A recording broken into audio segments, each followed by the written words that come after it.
Hello friends, आज बनैया पे जो सागर किचन पत्र पोड़ार मौराली भजा।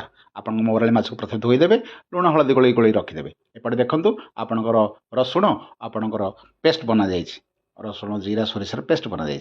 आपणकर पियाज, कटा पियाज, टमाटो, कंचा लंकार मिश्र ए सब गुड़ा देखो मुझे गोलाऊँ गोलैदेवे। गोल सारापर देखो कखार पत्र आणिकी सैज्रे आपंकर टिके टिके देखिदेवे। कखार पत्र भजा करने निहाती दरकार आपंकर सोरिषर पेस्टा, सोरिष जो पेस्ट सहित गोलैदेवे। ए देखो मुझे रखी कखार पत्र एमती गोलैकी बांधिदेवे। आस्ते आस्ते कि रखी गोटे सरू सूतार हो कदली पटार ही बांधिदेवे। बांधिकी तावार तेल टिके पकईकी आराम से सेकिदेवे। सेकिदेवे माने मिनिमम 45 मिनट स्लो आंचर उल्टे उल्टे उल्टे रास्तार हम मिनिमम टाइम लगे 45 मिनट आप अपेक्षा करें पड़ो। ये अपेक्षा कर सारापर देखिए प्राय देखते बर्तमान हो सारी आस्ते कि स्लोर गैस ओ हो सारी। आपको प्लेट को बर्तमान नहीं आसतु खोलतु स्मेल लाजवाब।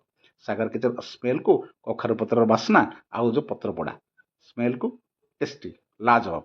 बनेबे खाइबे सागर किचन आज नमस्कार।